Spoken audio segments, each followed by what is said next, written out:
Halo, aku Khairul Mumtazi. Halo, aku Farica Ganel Lestari. Halo, aku Feby Amelia.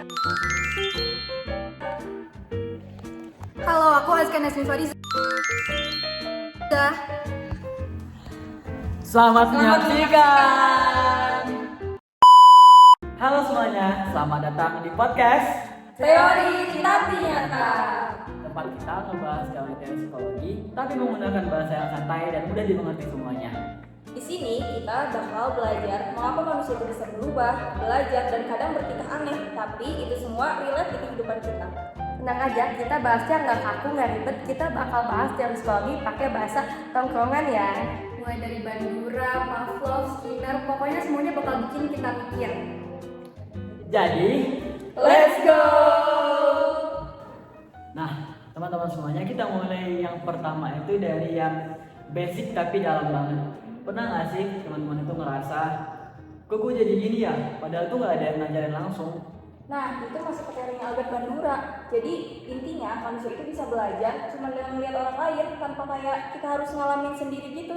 Oh gitu ya. Berarti kita tuh meniru profesional sejak lahir gitu. Benar. Jadi, ini tuh fix teori Bandura itu bukan manusia itu bukan cuma tentang reward atau punishment, tapi ada observasi di sana. Kita itu belajar dari apa yang kita lihat dan apa yang kita dengar dari lingkungan kita. Bener tuh, Mum. Contoh gampangnya kayak gini.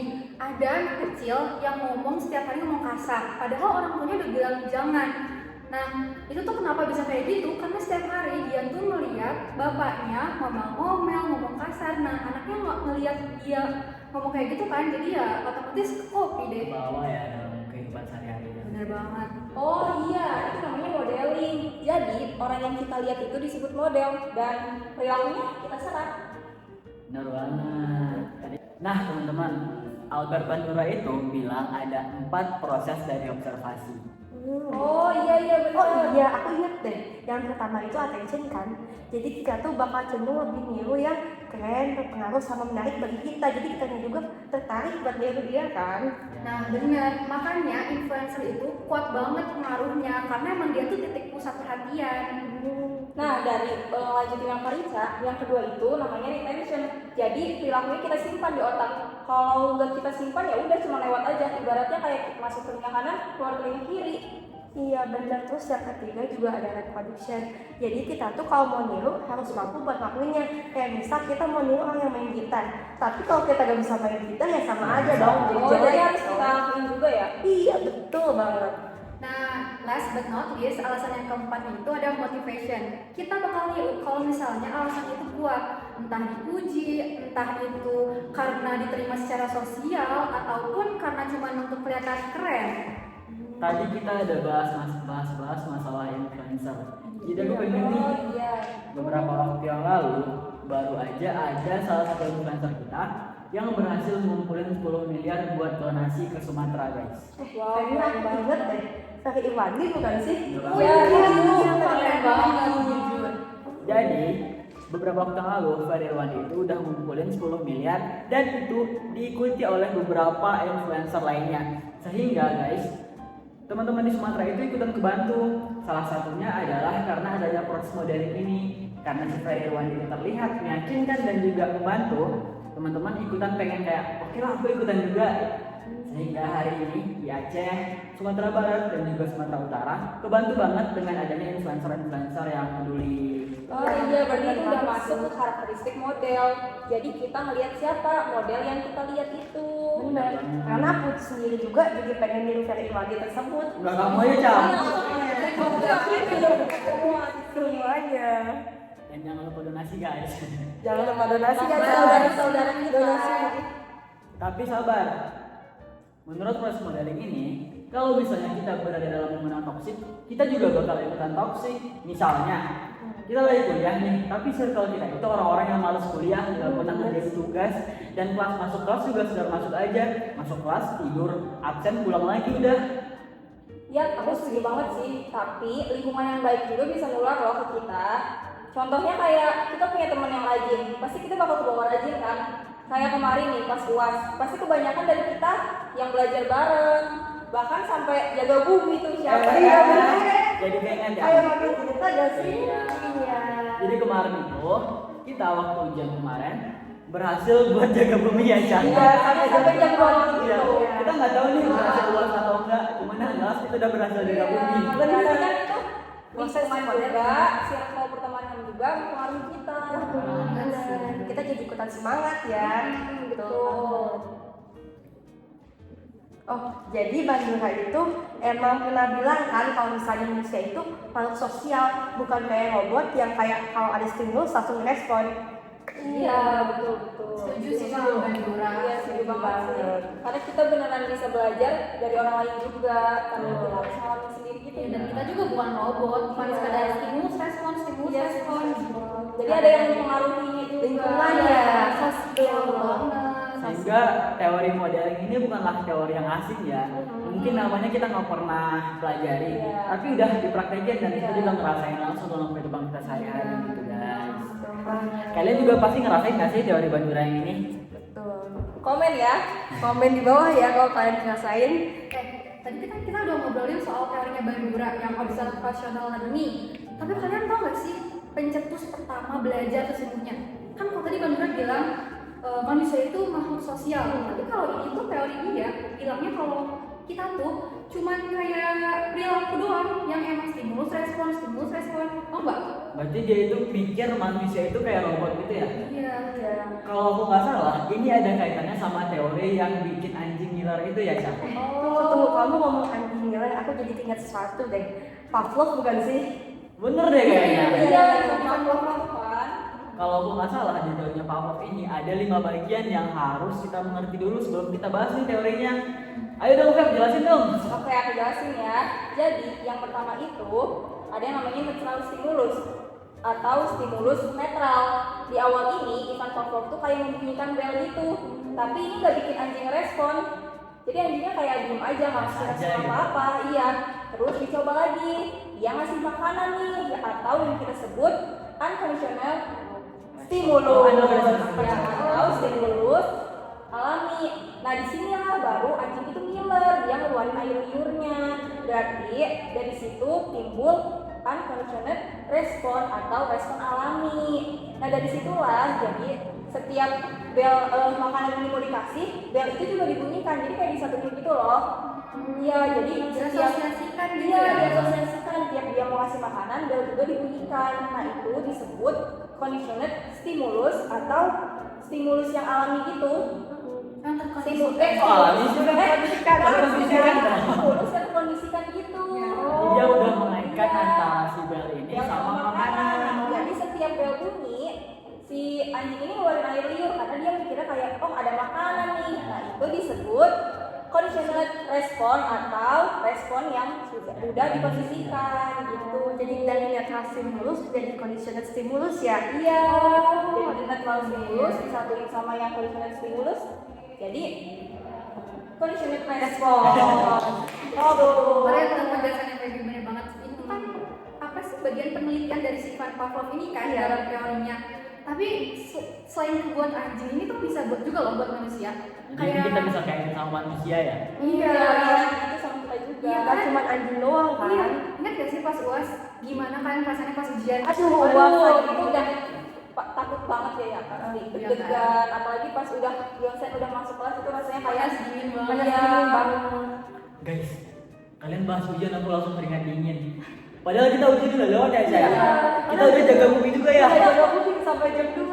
karena itu mungkin kita berpikir kalau misalnya nilainya jelek atau Iya. gimana itu bakal menimbulkan kayak kecewa juga ke diri kita ataupun bisa juga kita dimarahin orang tua atau gimana. Jadi ya itu bakal otomatis bikin kita tuh berpikir ujian itu sesuatu yang menakutkan. Padahal ujian ini kalau dalam teorinya si Pavlov itu netral stimulus ya. Iya awalnya. Kalau aku nih udah ngaitin sama IPK 2. Iya, Jadi kita jadi ya udah.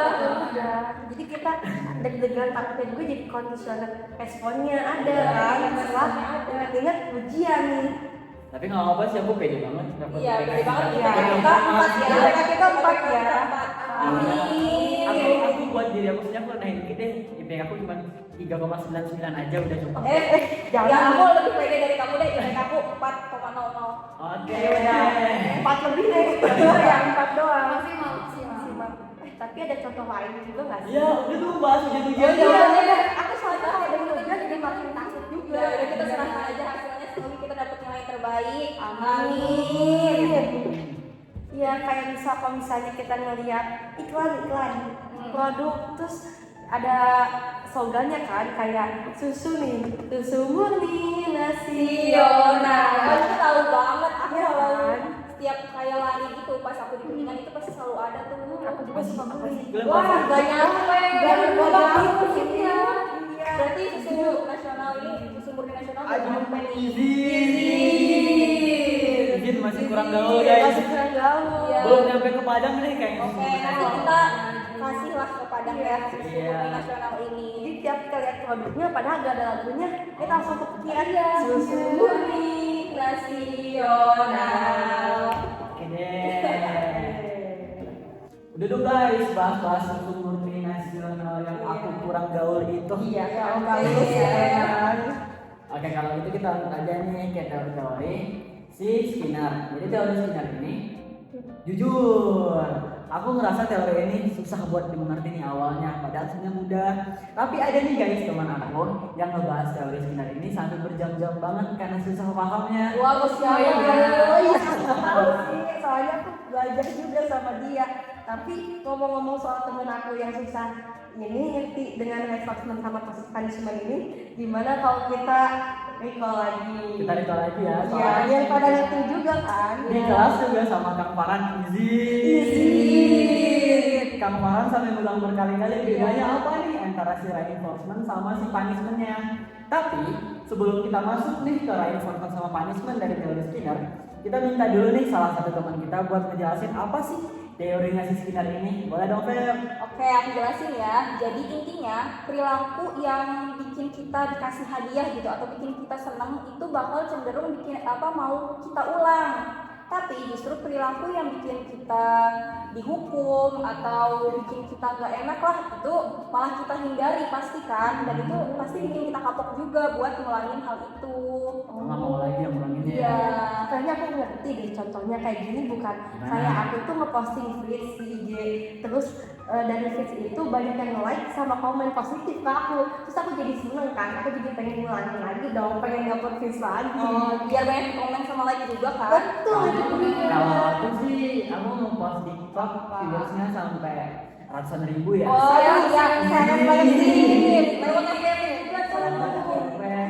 Kemarin juga tuh ada tuh pakai cincin-cincingan FVP juga. Oke, siap. Udah, saya biasa Ngobrol sama saya pasti banget kan. pas banget. Udah, dia saya TikTok, aku saya video dong. Nah, dari contoh perseleban ini itu masuk ke dalam contoh positive reinforcement nih guys. Kenapa? Karena positive reinforcement itu bertujuan untuk meningkatkan frekuensi perilaku agar bisa diulang-ulang terus karena mendapatkan stimulus baik.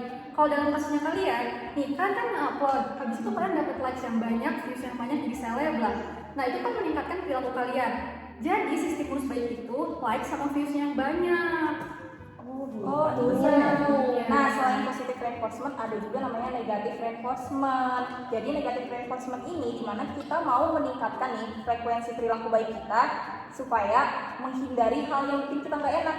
Contohnya kita belajar materi dulu nih. Contohnya kita besok materi psikologi dasar. Malamnya kita belajar dulu. Biar apa? Biar besok pas Kang Farhan ngejelasin ini kita nggak disindir-sindir lagi sama Kang Farhan. Yang apa? Kosong adalah isi adalah kosong. Jadi supaya menghindari itu izin. Makanya kita belajar supaya kita nggak disindir gitu.